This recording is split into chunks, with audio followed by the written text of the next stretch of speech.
Build a better mousetrap, they say, and the world will beat a path to your door. Build a better anything nowadays, and chances are the world will see it at the remarkable fair that our science and technology correspondent Daniel Seberg takes us to now. Welcome to the annual Maker Faire, just outside San Francisco, where the rockets soar, the robots roar, and the radio flyer wagons have 300 horsepower under the hood. This is kind of like a World's Fair by and for the people. It's not companies bringing stuff. It's really individuals that's saying, here's what I do.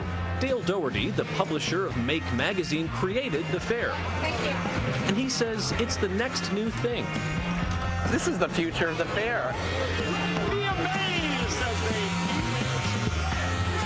Maker Faire invites folks to experience the work of artists, inventors, and hackers from all over the country. Come here, this one's really cool. Folks who don't just think out of the box. The things they think up never came in a box. Just about everything here is completely, lovingly homemade. Like Lindsay Lawler's lumbering, life-size electric giraffe, Russell. This is a pretty ambitious project. Yes, it was. Yeah. This is not like the model you've got in your hand. Yeah, what we have here is this little model that we brought home. Has a nice little single motor walking action. And we took this model and sized it up times 24. Russell is up there in every way. So far, he's cost Lawler some $20,000. He's constantly munching on my wallet, and but it's a very rewarding experience.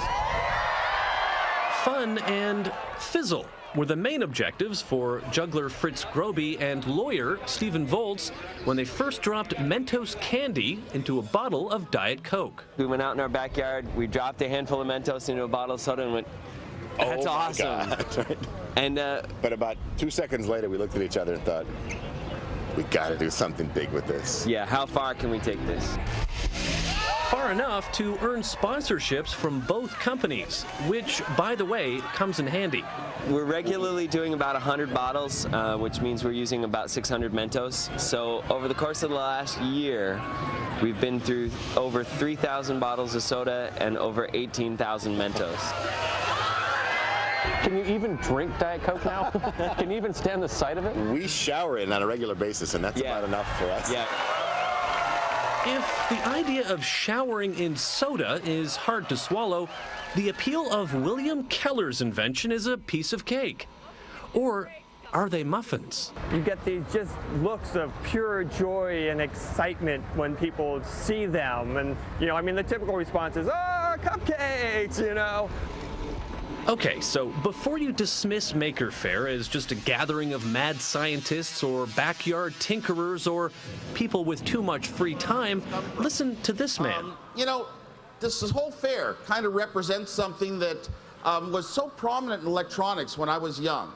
You know, sit down, build little devices, and we did it. Of course, Steve Wozniak's little device was the personal computer, which he and Steve Jobs revolutionized when they founded Apple in the 1970s.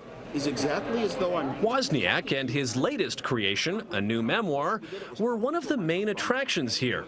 That and the opportunity for often solitary inventors to socialize. A lot of the people here are shy, and they're socially outsiders, and they just like to play with unusual things because that gives them a specialness without having to talk to other people. But there was nothing timid about these gladiators. Just don't call them robots, says 15-year-old robotics expert Tony Parkanis. A robot has to interact, has to be some kind of physical thing in its environment that reacts to its environment. So what those guys are doing out there in that big thing, what's that? That's sort of like an RC car building contest. It's sort of like a radio-controlled car. But it's more like just a remote-controlled... Yeah, it's a remote-controlled smash-em-up fest. Tony's robot battles blazes. Follows the walls, and it counts how many rooms it's been in to determine which one of the walls to follow. Once it's in the room, it uses like a smoke detector to see if there's a candle in the room. Then it uses a passive IR sensor to pinpoint the candle and hopefully blow it out. Try again. since the Maker Faire is all about making something, I found this guy, 6th grader Kevin Cooper, to help me build and launch a model rocket. You want to go into rocket science one day? I already am a rocket scientist. Of course. What am I saying? There we go, right? Now you're done. We're set. Ready for liftoff.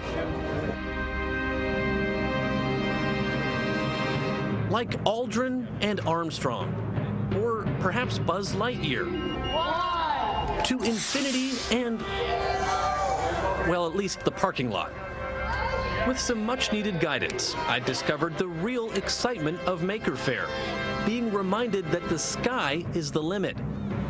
And you just can't make that up. 2007 Maker Faire is now officially over. Thank you for coming, and please join us.